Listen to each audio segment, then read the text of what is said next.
Assalamualaikum warahmatullahi wabarakatuh. Innal hamdalillah nahmaduhu wa nasta'inuhu wa nastaghfiruh wa na'udzu billahi min syururi anfusina wa min sayyiati a'malina. Man yahdihillahu fala mudhillalah wa man yudlil fala hadiyalah. Asyhadu an la ilaha illallah wahdahu la syarikalah wa asyhadu anna Muhammadan abduhu wa rasuluh. Ya ayyuhalladzina amanu taqullaha haqqa tuqatih wa la tamutunna illa wa antum muslimun. Ya ayyuhan nasu taqu rabbakum alladhi khalaqakum min nafsi wahidah wa khalaqa minha zawjaha wa batha minhuma rijalan katsiran wa nisaa'a wattaqullaha alladhi tasaaluna bihi wal arham innallaha kana 'alaikum raqibah. Ya ayyuhalladzina amanu taqullaha wa qulu qawlan sadida yuslih lakum a'malakum wa yaghfir lakum dhunubakum. Wa man yuti'illaha wa rasulahu faqad faza fawzan 'azima. Amma ba'd, ma'asal muslimin rahimani wa rahmakumullah. Pada kesempatan yang berbahagia ini, marilah kita bersama-sama merenungkan sebuah sabda Rasulullah SAW. Sebuah hadis yang diriwayatkan oleh seorang sahabat Rasulullah SAW dan beliau juga merupakan pembantunya Rasulullah SAW yang bernama Ats-Tsauban radhiyallahu ta'ala anhu. Beliau pernah mengatakan, kana Rasulullah SAW idza insarafa min salatihi istaghfara thalathan. Dahulu Rasulullah SAW apabila selesai salat beliau beristighfar 3 kali. Kemudian kata beliau, setelah itu Rasulullah SAW mengatakan, Allahumma antas salam wa minkas salam tabarakta ya dzal jalali wal ikram. Rawahu Muslim. Ma'asyiral muslimin rahimani wa rahimakumullah.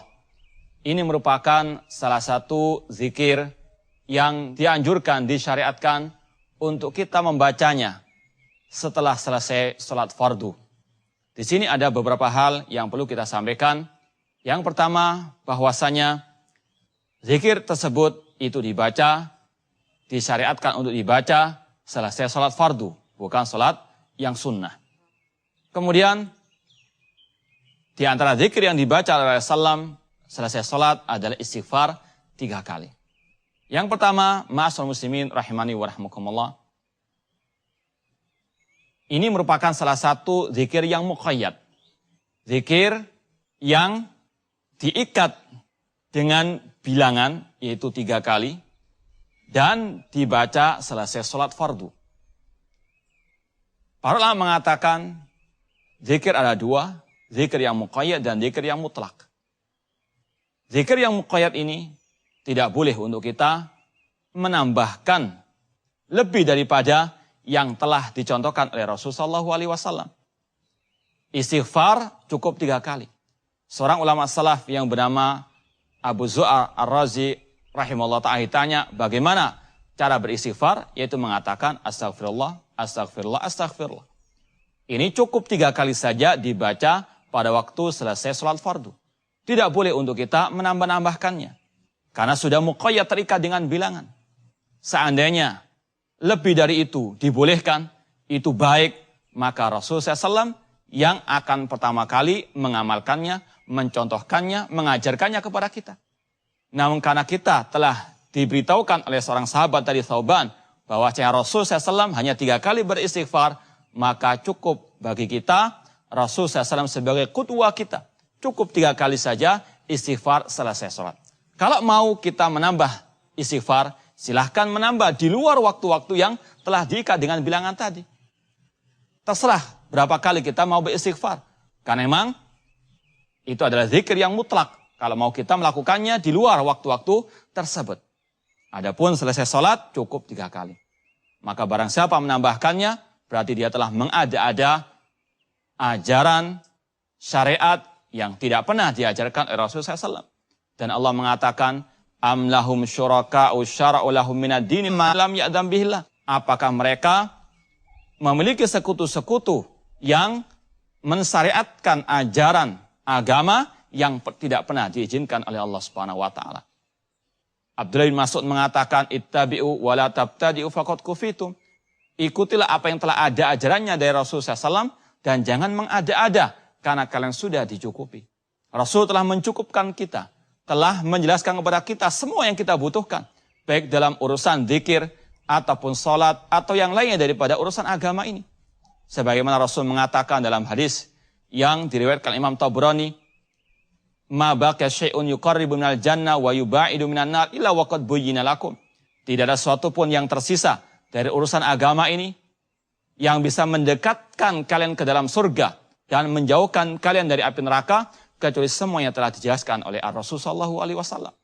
Tugas kita hanya mengikuti apa yang telah diajarkan oleh Rasul SAW.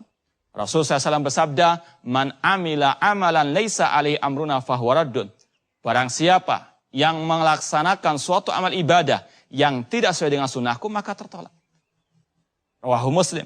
Maka tidak selayaknya bagi seorang Muslim yang telah mengucapkan asyhadu anna Muhammad Rasulullah untuk menambah-nambah ajaran yang tidak pernah diajarkan oleh Rasul SAW. Tidak selayaknya untuk dia, misalnya selesai salat fardu, beristighfar 10 kali misalnya. Ini adalah menambah syariat. Ini adalah ngemintari Rasul sallallahu alaihi wasallam. Tidak selayaknya untuk kita mengada-ada ajaran dalam urusan agama yang tidak pernah dilaksanakan oleh Rasul SAW. Rasul SAW mengatakan, "Iyyakum wa muhdatsatil umur." Hati-hatilah kalian dari perkara-perkara baru dalam urusan agama. Dari zikir-zikir yang baru atau ajaran-ajaran yang baru yang tidak pernah diajarkan oleh Rasulullah. Karena setiap yang baru dalam urusan agama itu adalah bid'ah dan wa kullu bid'atin dhalalah, dan setiap bid'ah itu adalah sesat. Maka cukup kita beristighfar 3 kali selesai kita sholat fardu. Kalau mau menambah lebih dari itu silahkan di luar waktu tersebut, di luar waktu yang telah diikat oleh Rasulullah SAW bilangan-bilangan zikir tersebut. Demikian pula dilarang untuk kita juga menambah zikir-zikir yang tidak pernah ada ajarannya dari Rasulullah SAW selesai sholat fardu. Maka kewajiban kita mempelajari apa zikir-zikir yang telah diajarkan oleh Rasulullah SAW khususnya selesai sholat fardu. Ma'asyiral muslimin rahimani wa rahimakumullah. Rasulullah SAW telah banyak mengajarkan zikir kepada kita. Berapa banyak di antara zikir tersebut yang belum kita ketahui, yang belum kita amalkan. Maka mengapa kita masih mengarang-arang zikir-zikir yang baru yang tidak ada ajarannya dari Rasulullah SAW? Bukankah Allah telah berfirman, "Al-yawma akmaltu lakum dinakum wa atmamtu alaikum ni'mati wa raditu lakumul Islam madinah." Pada hari ini telah aku sempurnakan bagi kalian agama kalian dan telah aku ridhoi Islam sebagai agama kalian. Al-Imam Ibnu Katsir rahimahullah mengatakan, "Hadhihi akbaru ni'amillah ala hadil ummah haitsu akmala ta'ala lahum dinahum." Kata beliau, ini adalah nikmat yang terbesar bagi umat Islam, yang mana Allah Subhanahu wa taala telah menyempurnakan bagi mereka agama mereka. Fala yahtajuna ila dinin ghaira dinihim. Maka kaum muslimin tidak butuh lagi kepada agama selain agama mereka, agama Islam. Wala ila nabiyyin ghaira nabihim. Dan mereka tidak butuh kepada nabi selain nabi mereka, yaitu Nabi Muhammad SAW. Kemudian beliau juga mengatakan, "Fala halala illa ma ahallahu, wala harama illa ma harramahu, wala dina illa ma syara'ahu." Maka tidak ada yang halal kecuali apa yang Allah dan Rasulnya halalkan, dan tidak ada yang haram kecuali apa yang diharamkan oleh Allah dan Rasulnya, dan tidak ada agama kecuali apa yang telah disyariatkan oleh Nabi Muhammad SAW. Dan juga Rasulullah SAW telah memperingatkan kita tadi bahwasanya hati-hatilah kalian dari perkara yang baru dalam urusan agama, di antaranya zikir-zikir selesai salat fardu. Ini tidak dibolehkan untuk kita mengucapkannya, tidak boleh kita mengamalkannya kecuali yang sudah ada dalilnya dari Rasulullah SAW. Kemudian juga di antara zikir selesai salat fardu, Rasul dan para sahabat dahulu zikirnya sendiri-sendiri, tidak dengan berjamaah. Bahkan para sahabat dahulu mengingkari orang-orang yang melaksanakan zikir jamaah, seperti yang diucapkan oleh Abdullah bin Mas'ud radhiyallahu anhu ketika beliau melewati sebuah kerumunan manusia, kelompok manusia yang mereka berzikir jama'i. Ada pemimpinnya mengatakan kepada jamaahnya, "Halilu mi'ah, bertahlilah 100 kali. Kabbiru mi'ah, bertakbirlah 100 kali. Sabbihu mi'ah, bertasbihlah 100 kali." Dan mereka memakai bebatuan untuk menghitung zikir tersebut. Apa kata Abdullah bin Mas'ud radhiyallahu anhu, seorang sahabat yang telah langsung mendapatkan gemblengan dari Rasulullah SAW, yang betul-betul mengikuti ajaran Islam yang murni ini. Beliau mengatakan kepada mereka yang berzikir jama'i, uddu sayiatikum. Hitung kejelekan-kejelekan kalian. Fa ana dhaminun alla yadhi'a min hasanatikum syai'. Aku jamin kebaikan kalian, yaitu yang ikhlas dan ittiba kepada sunnah Rasulullah SAW, tidak akan sia-sia. Kemudian beliau mengatakan, wa yahakum ya umat Muhammad. Alangkah celakanya kalian wahai umat Muhammad. Ma asra halakatakum. Alangkah cepatnya kebinasaan kalian. Haulai sahabatu nabiyikum mutawafirun. Para sahabat Nabi kalian masih hidup di tengah-tengah kalian. Wa hadithya bulam tabla wa anyatu lam tuksar. Bejananya Rasul masih belum pecah. Bajunya Rasul masih belum usang. Artinya Rasul baru meninggal dunia. Mengapa kalian sudah merubah agama Allah? Menyimpang dari ajaran Rasul SAW. Mengada-ada dalam urusan agama ini. Kemudian kata Abdullah Mas'ud radhiyallahu anhu, walladzi nafsi biyadih, innakum la'ala millatin ahda min millati Muhammad aw muftatihu dhalalah. Kalian wahai orang-orang yang berlaku bid'ah ini, yang berbuat bid'ah ini, kalian punya dua kemungkinan. Kalian menganggap diri kalian lebih mendapatkan petunjuk, lebih baik daripada Rasulullah SAW, lebih pandai daripada Rasul, atau kalian memang sengaja membuka pintu kesesatan.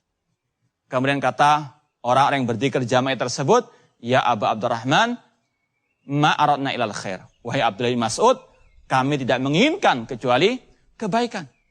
Lalu apa kata Abdullah bin Mas'ud radhiyallahu anhu? Kam min muridin lil khair lan yusibah. Berapa banyak orang yang niatnya baik, orang yang niatnya ikhlas dalam beribadah, namun tidak kesampaian. Tidak sampai kepada kebaikan tersebut, tidak menggapai pahala daripada kebaikan tersebut. Ini adalah athar yang sahih yang diriwayatkan Imam Ad-Darimi dalam kitab Sunan beliau. Ini sekali lagi ma'asyiral muslimin merupakan peringatan bagi kita semuanya. Niat yang baik tidak cukup untuk kita beramal saleh. Kalau kita mau beramal saleh, niat yang ikhlas dan harus sesuai dengan ajaran tuntunan Ar-Rasul SAW. Allah berfirman, "Faman kana yarju liqa'a rabbih falyamal amalan salihah wa la yusyrik bi ibadati rabbih ahada." Barang siapa yang mengharapkan perjumpaan dengan Rabb-nya, hendaklah dia beramal saleh dan tidak menyekutukan Allah dengan sesuatu apapun. Al-Imam Ibnu Katsir rahimahullah mentafsirkan ayat ini dengan mengatakan, "Hadzani ruknal amal al-mutaqabbal." Ini adalah dua rukun amal yang diterima oleh Allah Subhanahu wa taala. An yakuna khalisan lillah, yaitu harus ikhlas karena Allah, wa an yakuna ala syariati Muhammadin sallallahu alaihi wasallam, dan harus sesuai dengan syariat Nabi kita Muhammad sallallahu alaihi wasallam. Intinya sekali lagi, dalam zikir selesai salat harus mengikuti apa yang telah ada tuntunannya dari Rasulullah SAW. Baik dari segi bilangannya, baik dari segi caranya, dan juga daripada lafaz-lafaz zikir tersebut. Tidak boleh kita mengada-ada membuat zikir-zikir yang baru atau cara yang baru selesai sholat fardu, karena ini adalah ibadah, dan ibadah harus ikhlas dan sesuai dengan ajaran Ar-Rasul sallallahu alaihi wasallam. Kemudian setelah beristighfar, kata Thauban radhiyallahu anhu tadi, bahwasanya Ar-Rasul sallallahu alaihi wasallam itu mengucapkan zikir yang berikutnya, Allahumma antas salam. Ya Allah, engkau adalah as-salam. Sebagian ulama mengatakan arti as-salam adalah yang selamat, yang suci dari segala kekurangan, dari segala aib. Maka seseorang ketika mengucapkan Allahumma antas salam, maka selayaknya untuk dia meyakini Allah zat yang maha sempurna. Allah tidak ada kekurangan sama sekali, baik secara zatnya, nama maupun sifatnya, maupun perbuatannya. Semuanya sempurna, tidak ada kekurangan sama sekali. Oleh karena itulah, ma'asyiral muslimin rahimani wa rahimakumullah, wajib untuk kita meyakini Allah maha sempurna, Allah maha suci dari hal-hal yang tidak layak baginya. Kemudian Rasul mengatakan, wa minkas salam, dan darimulah ya Allah keselamatan. Di sini, kalau orang itu betul-betul memahami zikir yang mulia ini, maka pasti insya Allah dia akan apa? Bertauhid kepada Allah Subhanahu wa taala. Dia betul-betul akan menyerahkan semuanya kepada Allah Subhanahu wa taala. Di antaranya menyerahkan keselamatan dirinya, keluarganya, dan lain sebagainya kepada Allah Subhanahu wa taala. Karena keselamatan itu hanya dari Allah Subhanahu wa taala. Karena Allah adalah as-salam, dan darinya keselamatan itu. Maka tidak selayaknya untuk kita meminta keselamatan kepada selain Allah.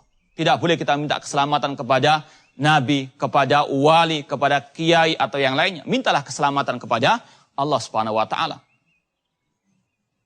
Bahkan Allah menceritakan kepada kita bagaimana kaum musyrikin jahiliyah dahulu ketika mereka ditimpa musibah di lautan, mereka da'wallaha mukhlishina lahuddin.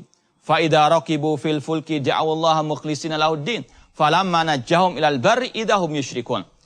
Apabila mereka berlayar di lautan, mereka ketika ditimpa bencana, musibah, gelombang, ombak, badai dan sebagainya, mereka da'wallaha mukhlishina lahuddin. Berdoa mukhlishina lahuddin, ikhlas karena Allah Subhanahu wa taala. Itu orang musyrikin ketika dalam keadaan musibah, mereka ikhlas dalam berdoa kepada Allah Subhanahu wa taala. Kemudian adapun ketika mereka diselamatkan di daratan, baru mereka berbuat syirik kepada Allah Subhanahu wa taala. Itu syiriknya kelompok kaum musyrikin jahiliyah. Dikala susah bertauhid kepada Allah, dikala senang berbuat syirik kepada Allah. Namun sangat disayangkan, sebagian kaum muslimin, saudara-saudara kita, banyak terjerumus ke dalam kesyirikan dikala susah maupun duka. Ketika susah, datang ke kuburan keramat, minta-minta di sana. Kalau senang, memberikan nadarnya kepada kuburan keramat tersebut, ataupun menyembelih kepada selain Allah Subhanahu wa taala. Padahal harus diyakini, semua ibadah, sesembelihan, nadar dan sebagainya karena Allah Subhanahu wa taala. Qul inna salati wa nusuki wa mahyaya wa mamati lillahi rabbil alamin. Katakanlah, sesungguhnya salatku, sesembelihanku, hidup dan matiku hanyalah untuk Allah, Rabb semesta alam. Keselamatan hanya milik Allah. Keselamatan hanya dari Allah Subhanahu wa taala. Wa iyam saskallahu bidurrin fala kashifa lahu illa huwa. Apabila Allah menimpakan suatu musibah, tidak ada yang bisa mengentasnya kecuali Allah Subhanahu wa taala. Maka tidak boleh kita mohon keselamatan kecuali hanya kepada Allah semata. Sekali lagi, kalau orang itu betul-betul memahami zikir ini, selesai salat fardu, dia pasti akan bertauhid kepada Allah, meminta keselamatan, meminta segala-galanya hanya kepada Allah Subhanahu wa taala. Kemudian Rasul menambahkan lagi, Allahumma antas salam wa minkas salam, tabarakta ya dzal jalali wal ikram. Tabarakta, kata para ulama, di antara maknanya adalah ta'azamta wa ta'alait. Engkau maha tinggi Allah, engkau maha agung ya Allah.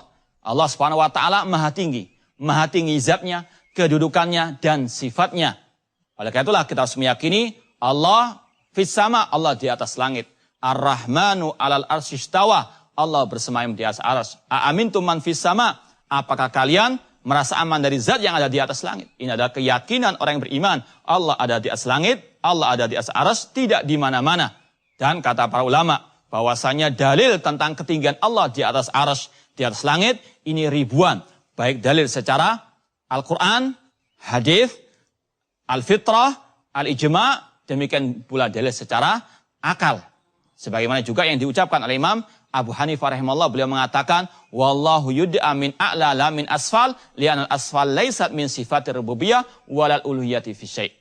Manusia berdoa kepada Allah dan Allah ada di atas, karena sifat bawah itu tidak layak bagi rububiyah ataupun uluhiyah Allah Subhanahu wa taala. Ini adalah sekali lagi keyakinan orang muslim, orang mukmin, bahwasanya Allah ada di atas arsy, Allah tidak di mana-mana. Kemudian Rasul SAW mengatakan, ya zal jalali wal ikram, maha mulia lagi maha agung. Ini adalah keyakinan seorang muslim untuk mengagungkan Allah Subhanahu wa taala, untuk mengagungkan Allah dengan beribadah hanya kepadanya, dengan menjalankan perintahnya, menjauhi larangannya, dan betul-betul menjalankan apa yang telah diajarkan oleh Ar-Rasul SAW untuk beribadah hanya kepada Allah, ikhlas dan ittiba, mengikuti ajaran Ar-Rasul sallallahu alaihi wasallam. Mungkin yang bisa kita sampaikan, mudah-mudahan bermanfaat dan semoga Allah Subhanahu wa taala memberikan kepada kita keselamatan di dunia maupun di akhirat. Aqulu qouli hadza wa akhiru da'wana anil hamdulillahirabbil alamin. Wassalamualaikum warahmatullahi wabarakatuh.